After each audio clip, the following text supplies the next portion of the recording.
Yo, hey, big man thing, yo, you really make me feel nice. You make me feel special. You really did, and I really appreciate it. I like I really, I, I like it. Oh God, thanks. I appreciate it.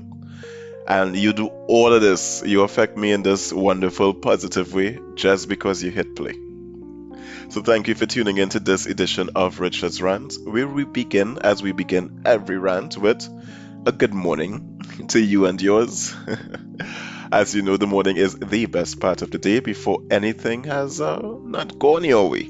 And that energy, that vibe of positivity is what I hope transcends any fuckery that comes your way, and that you really have a great day.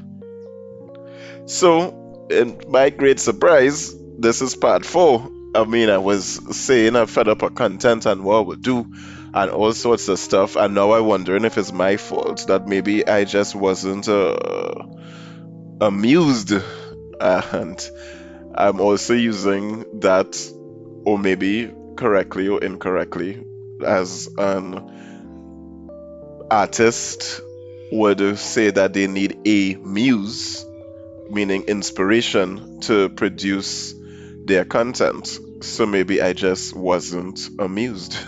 I just needed a muse, or the right one from the newspaper, I guess, or maybe my own mental, because there isn't an extraordinary great amount of information, and I certainly didn't plan to do a four-part series.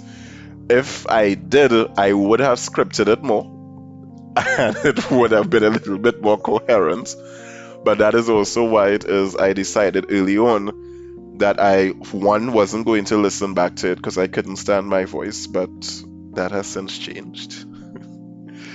And I remember like time, the first time I listened to a rant properly was when the producer played it at where were we? We were at an event, and he played it, and I was mortified. But then I was like, "That's me. That's what it sound like. You edit that? You know what it was." It still have, of course, some things, but in listening to them now, I also realized that I probably should have been a cartoonist because I have different voices, and not all of them are exactly the same, which means it's on auto, probably mood related or something like that, but not deliberate or conscious on my part. So I have been, when talking, I have been deliberately trying to see if I can do this or do that or do the other at this point for my own amusement. But yeah, I remember that. I remember that. But I kept that I would not script it too much, because also when I do listen to it, I laugh, and it does not, myself does not equate it to me. I think I experience it the same way as anyone else would, because it's not how I thought I came across. And some of the things that I say, it's like I understand when entertainers say that they have a different persona and all of that. Some of the things that I say, I actually, there was this rant where I was talking about how the people in St. Vincent abandoned their pets, and I was saying that their pets probably have instinct and knew that the volcano was erupting, but what they didn't know was you as a mother cunt to leave them behind. And when I heard that through my radio, I literally dropped what I doing and started to laugh, because I didn't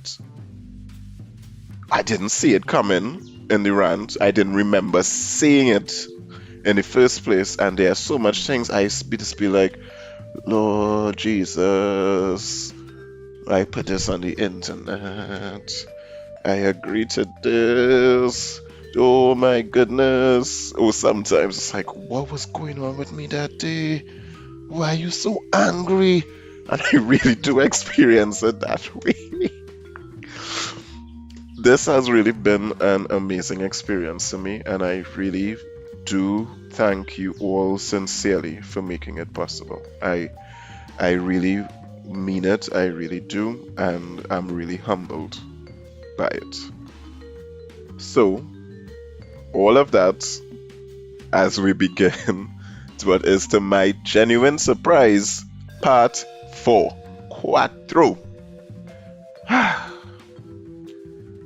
So, some Venezuelans are retreating from Trinidad. I don't know how I feel about this. And I'll explain myself, right?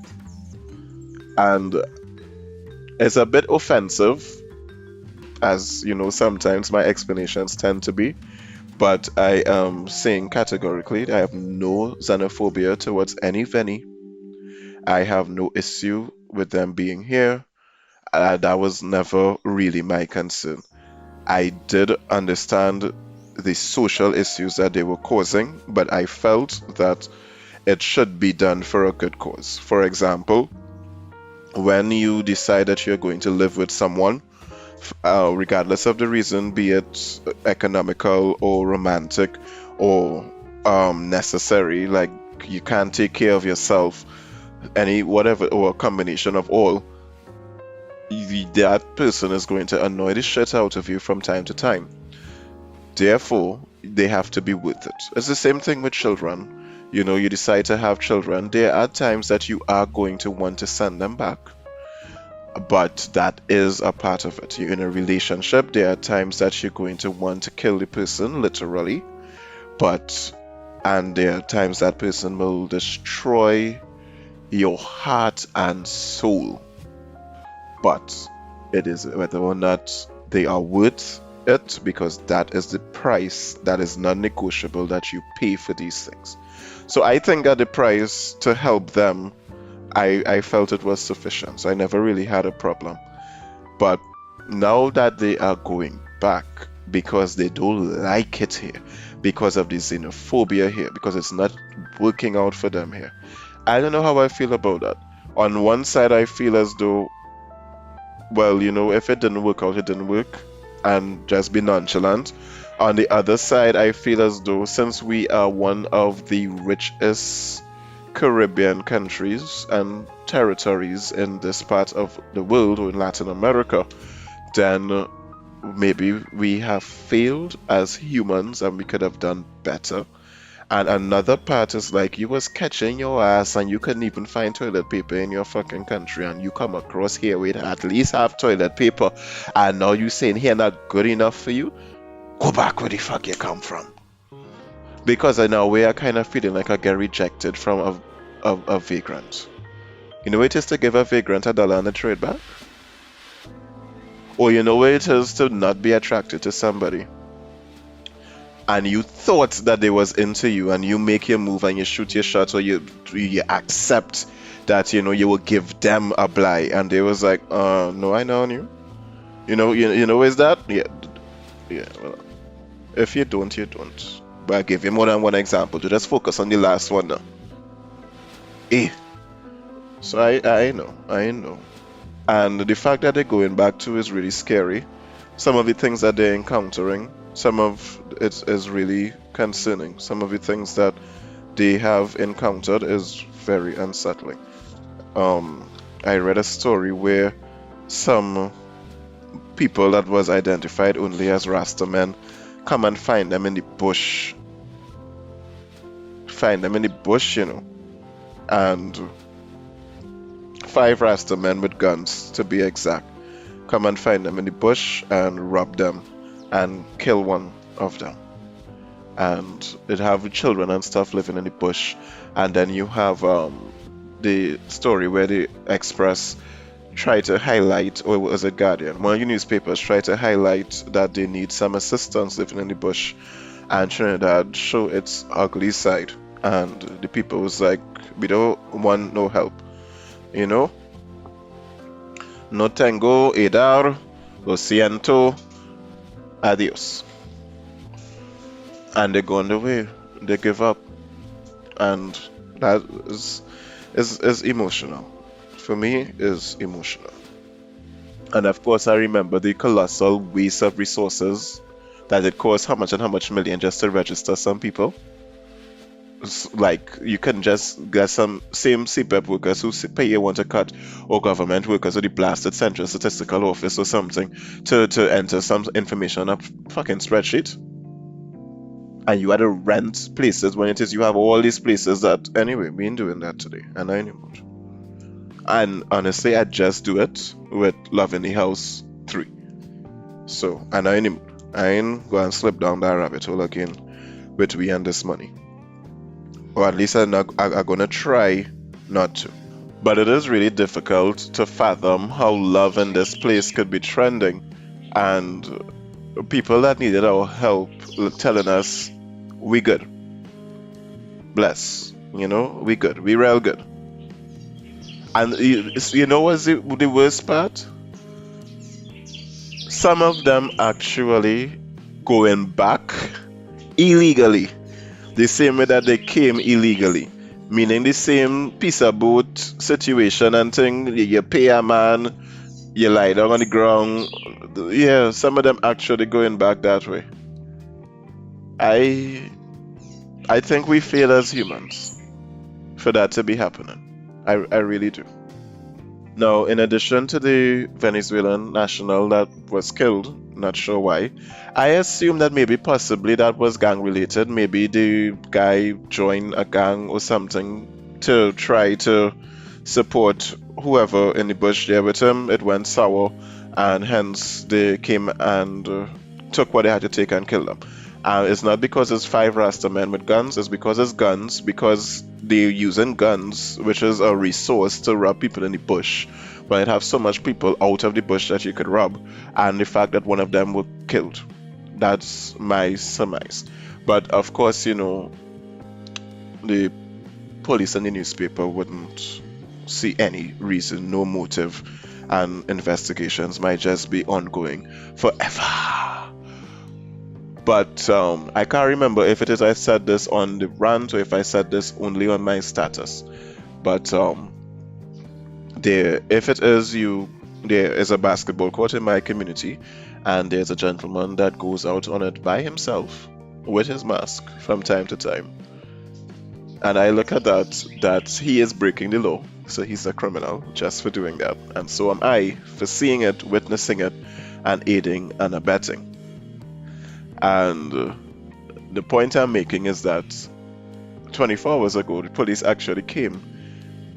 Fortunately, he was not on the court. There were other people on the court.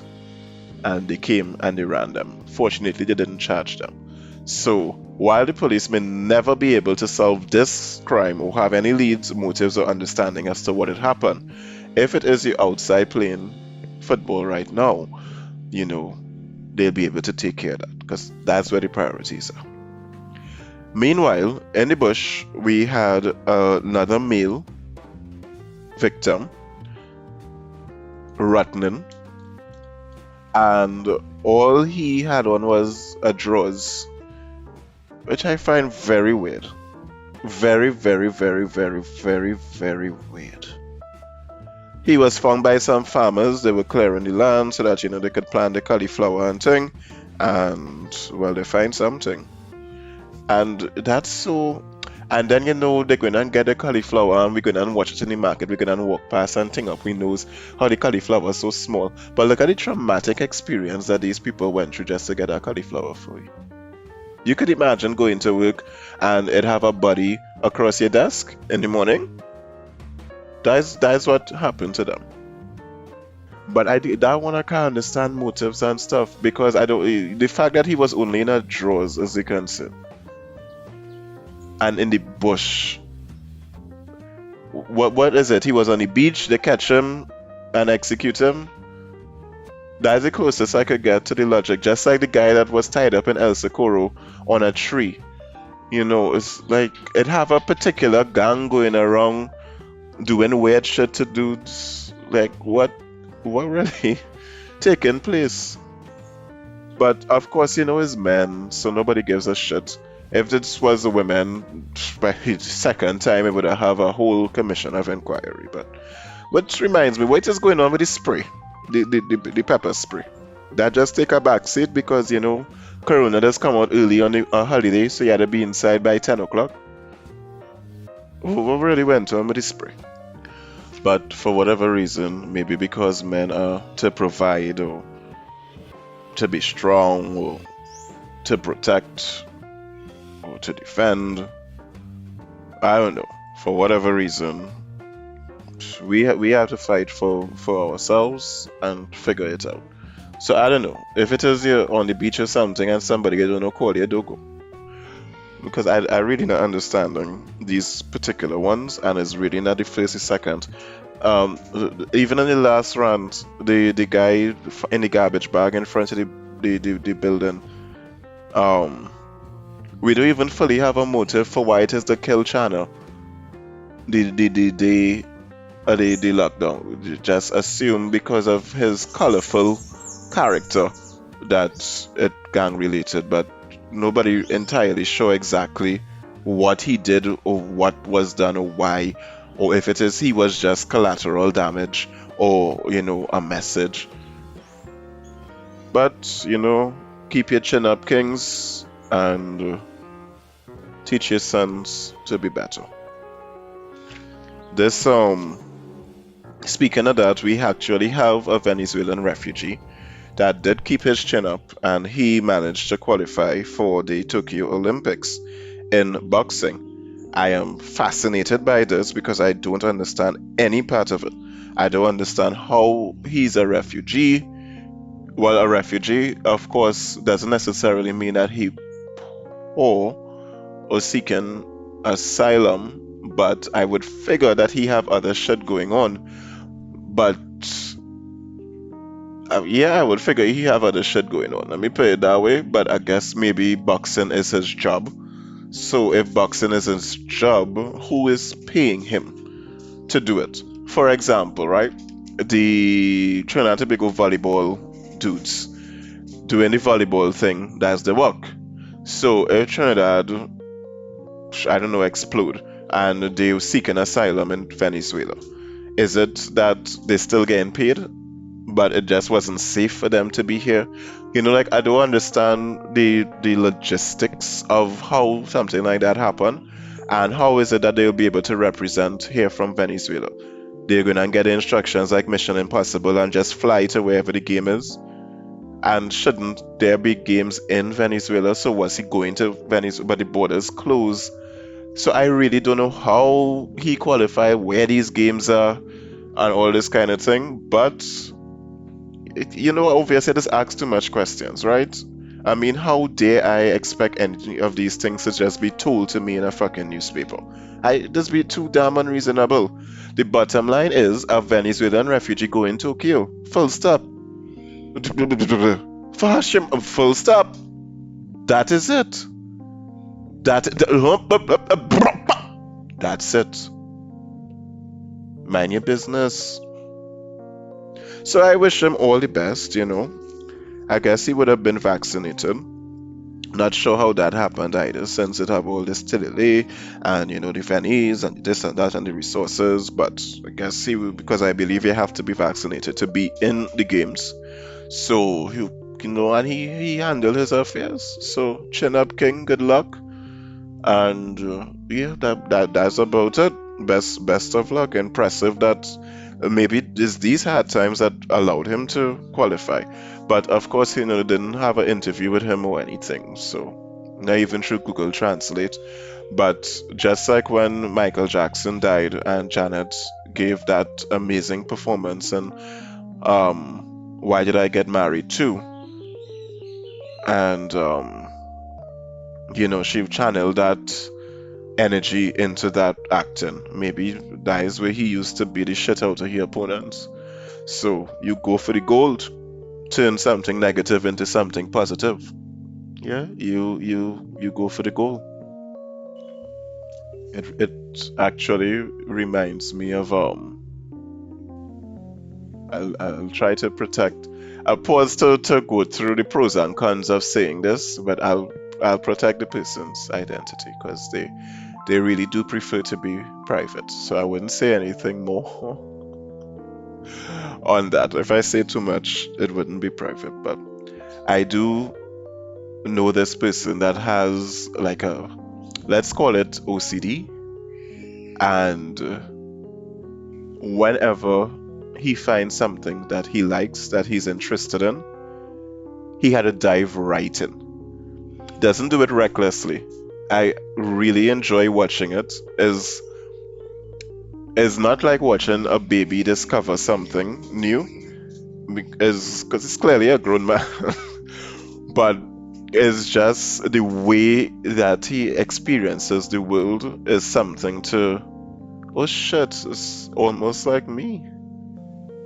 That's the way in which I would do something and read a newspaper is entertaining, hence Richard's rant.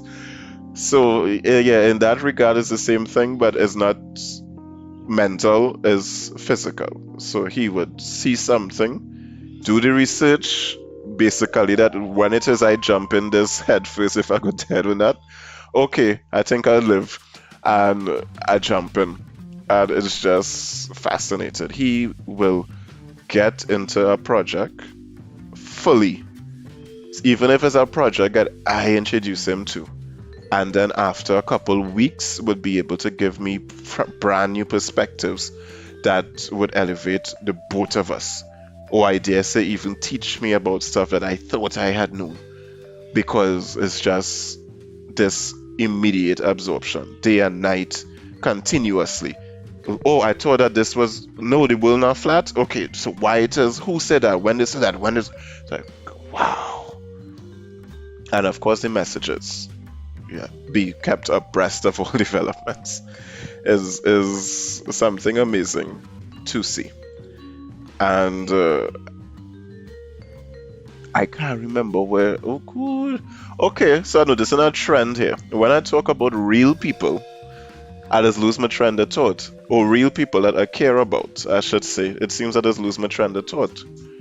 Because I can't remember what I bring that up for. I mean, it's a good anecdote. But the last thing I was talking about was the Venezuelan dude and the lack of information in the newspaper. I don't know if it is I was trying to make a comparison, but determined not to lose that authenticity, yeah, I completely lost myself.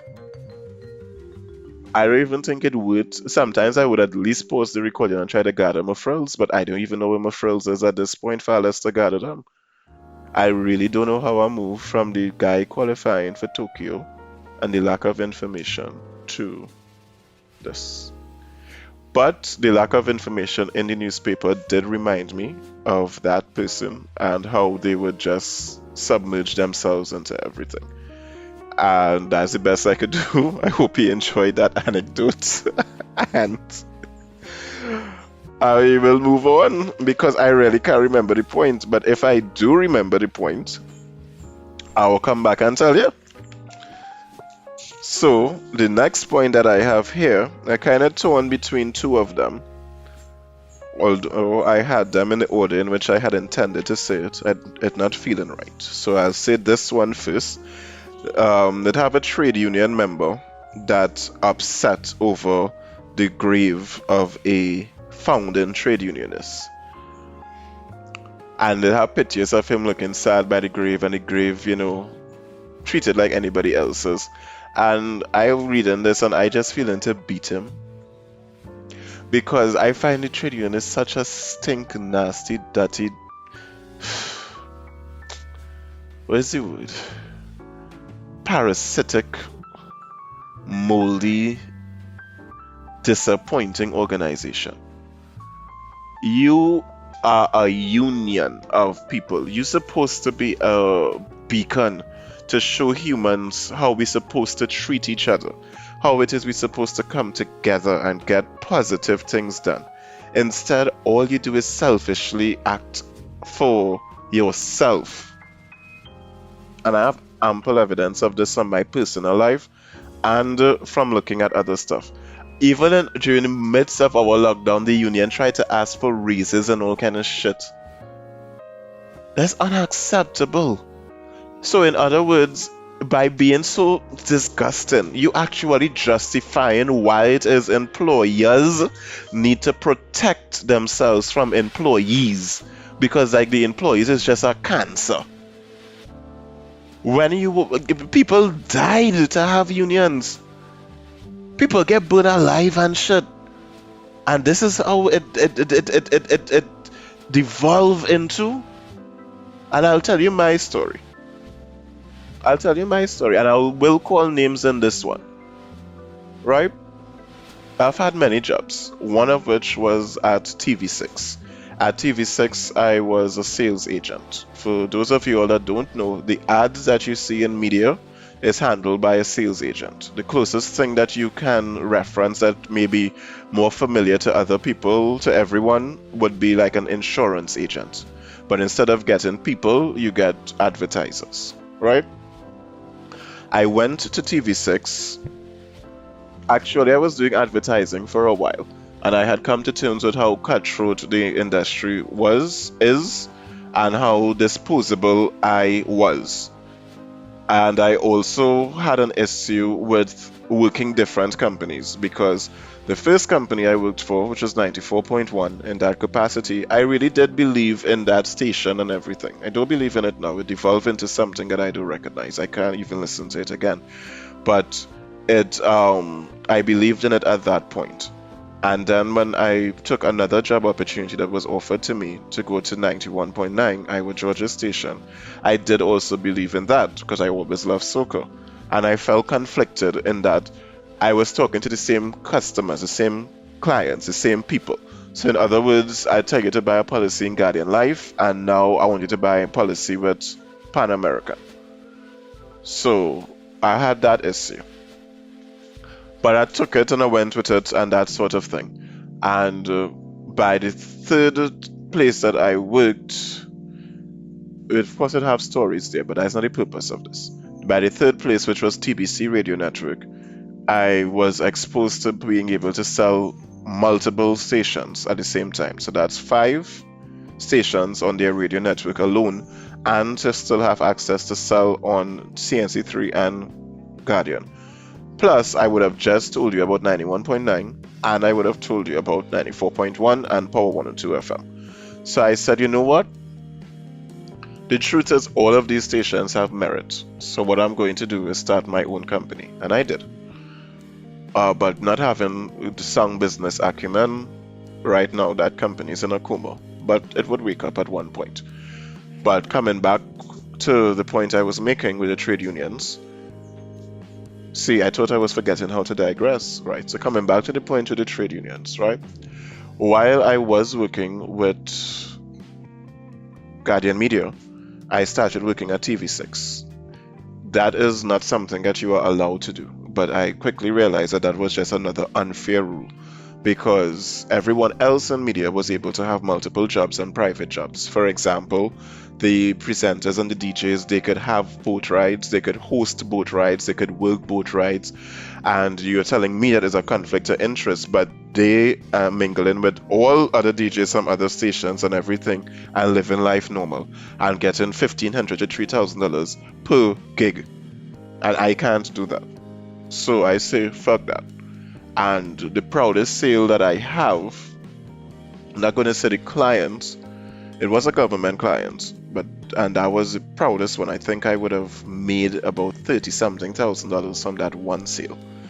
And it was because the client hired me. So they paid my fees. And yeah, I had fees for clients I could afford it. They paid my fee.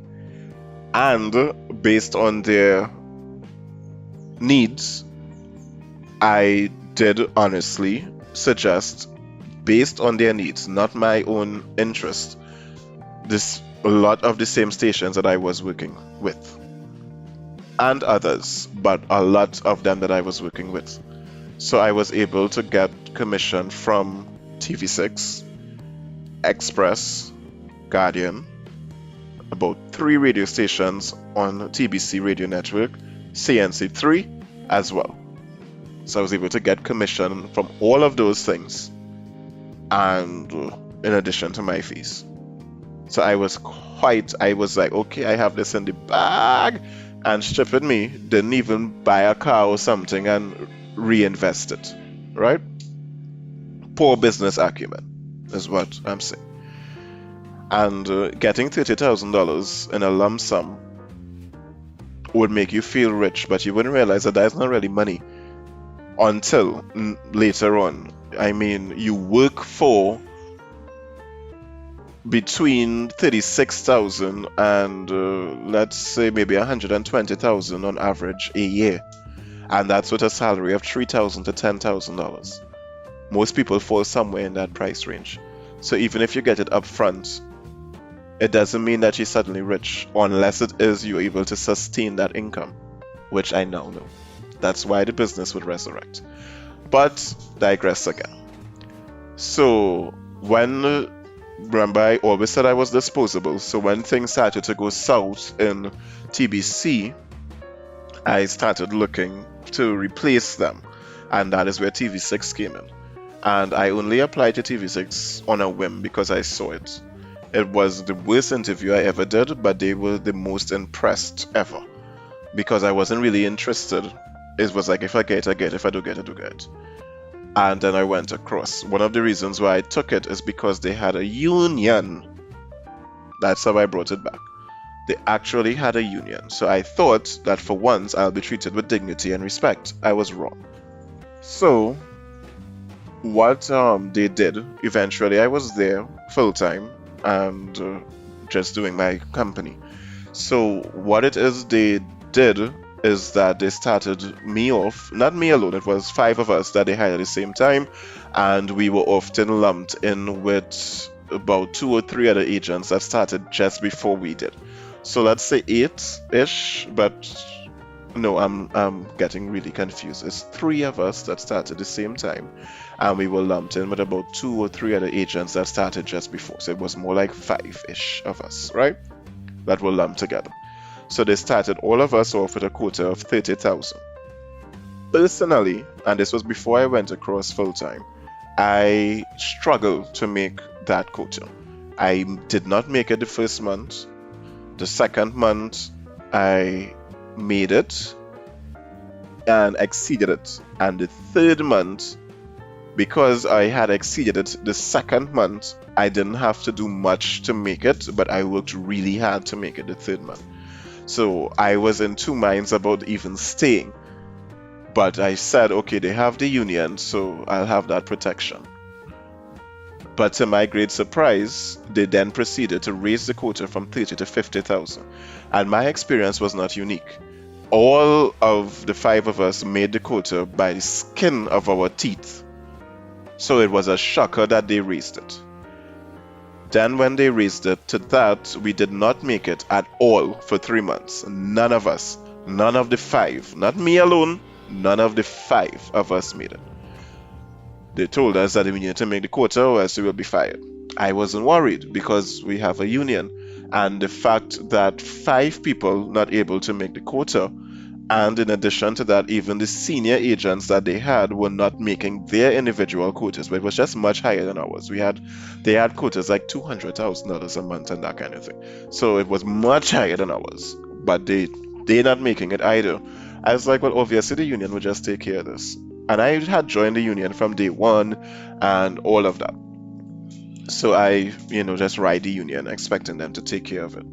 This process went on for like 6 months. During that 6 months, we were antagonized by management. We were forced to put ourselves on a performance improvement plan. Never have I saw that. And our quota raised twice. And at no point we were able to make it. So from the 50, it went up to, I think it was 80. And then from the 80 to 120. Something like that. This happened some years ago. And then one day they gingerly called us in and fired us. The only thing that they did, all of us, all 5, even the ones that were there before us, the only thing that they did was that they worked out our average pay, meaning how much they usually paid, and they gave us that month in advance. So again, I was not worried. I went to the union, I was keeping them abreast of everything. And I was like, all your track and all your foot. And I also independently went to the Ministry of Labor to make sure that I wasn't delusional. And I went to the Ministry of Labor 3 times so I can speak to different people. And each time they looked at it and they were like, oh, well, this is insane. On what grounds do they have to raise your quota? So, no, this is not the way how things work, and you're a permanent employee. If it is you are required to make the quota, that's all fine, and they can set whatever quota they like. But if it is you are not attaining the quota and they want to put you on performance plans, then they would have to show justification as to how they think this quota is attainable. And I would struggle to think, and this is what Ministry of Labor is telling me. This is not my opinion, right? And I'll struggle to think how they would even be able to prove that if no one on your team is making the quota. But even if we leave that out because you don't have that evidence, those things will be confidential. I'm just taking your word for it. The fact that you have won an award from the same company for bringing in the most new business in the company, and according to the document that they gave you, you brought in so much new business, the person second to you brought in 25% of what you brought in. No, they don't have a case. You good to go. And I was confident. And the union did nothing, nothing, nothing. To the point where I literally cursed them and nearly mashed up the door, which was made out of glass. When it is I fully well realized the shit that they was doing. And when I did the research further, because TV6 has a collective bargaining agreement, it means that any industrial action has to go through the union with which they have the collective agreement with. So all that union has to do is nothing, as they did, and TV6's interest is protected. If it is I hire an attorney, the attorney has to work with the union. If it is I go to another union, that union has to work with the union. If it is I go to the Ministry of Labor, the Ministry of Labor has to work with the union. And the only regress I have is to take the union to court. And if it is I can't afford to take the union to court, there is a body that governs the union, but I have to file a claim with them, which I did. But guess who also controlling it? Nasty, stink, dirty, parasitical organization. If it is you want the person grave to be treated with dignity and respect, treat it with dignity and respect your damn self. Go to the grave, cut it, it have things, shrines, if that is the correct word, or tombs, or whatever the ass it is, for other private citizens that wanted their loved one's grave to be crypts and all of that, to be treated with dignity and respect. Not crisp as in crisp, like clothes. Crisps as in the thing that you could put dead people in. All of that it have. Build one and stop talking shit in the fucking papers. And nasty, stinking nastiness, Lasanda. You're supposed to be doing better than that. Everybody else could seek their own agenda. Everybody else. But certain ethnic groups, it seems just more corrosive than others. And in saying that point, I'm actually proud of myself because like this not scripted, but it actually segued in nice, and I switched the points and things. So yeah. So oh Jesus is after 30 minutes. How?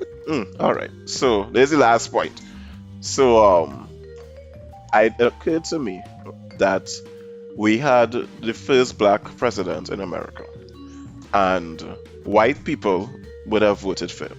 And in America, it still have that clear-cut division, white and black. Yeah, they're getting along and everything, but they're fully well aware that I white and you black. It is not, it didn't mix as yet. It's like the Atlantic and the Caribbean Sea have that little line. Everybody wet, but when you watch it, because one salted and the other, you could clearly see where the division is. Yeah? So,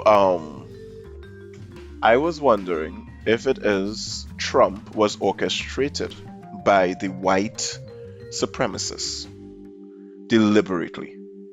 So they put him there to play the role and to act out a role of utter chaos to the point where you would then accept anybody else but him. And now you have a nice old white man as usual, and the hierarchy is restored. And he little quiet and guppy looking, so he could keep a low profile. But if it is you had continued from the momentum of Obama, then maybe you would have had the first female president or the first gay president, either male or female. Male would have been more exciting, obviously, because gay men just get more attention, and it would have also lead to the first male, the first husband, or the first male first lady, some version, no, first male husband, I guess. But it could also have your first husband or your first or first gentleman. I think that's what it would be, the first gentleman, because it's first lady, ladies and gentlemen, right? So, but you can also have your first gentleman from a first female president as well. So all of these things probably scared the shit out of them because Trump didn't win that election, he didn't. And Hillary was going for it, so she would have been the first one, and then you would have had the first former president being to become a first gentleman. So you see all this weirdness, it probably frightened the shit out of them. So the electoral college come together and put in Trump. This is 200% conjecture and opinion, unfounded. But just a thought that randomly occurred to me. And to restore things to how it's supposed to be, you give them crazy, crazy, crazy, crazy, crazy, and then now it's refreshing. Just like the theories of the coronavirus, because you have the fact that locking somebody away is a form of torture. That is you. So you lock them up in a dark cell preferably, and then you bring them back, and then you lock them up again. So, you have that in and out, and it fucks with human mental. And then to make it end, they tend to comply. To make it end, they take the vaccine. To make it end, they vote in Biden, who actually won. But Hillary Clinton is the one that actually won the elections democratically, but Donald Trump won it constitutionally. Hillary Clinton got the popular vote, meaning the majority, but Donald Trump got the vote from the Electoral College, who is the people that really decide the president in America and simply take the actual votes under consideration. And they are the defenders of democracy. See the fucked up world we lived in? But at least they are multi-billionaires exploring other worlds. Ours just exploring Goodwood Park. You have the power to make changes in the world that have a meaningful difference to you and the next generation to come. Use that power, write a petition, vote correctly and informed, get information, think before you talk, do the best that you could do. And subscribe to the vibe and comment towards our betterment. Thank you for tuning in to this edition of Richard's Rant and the final installment of Love in This Place. Vibes.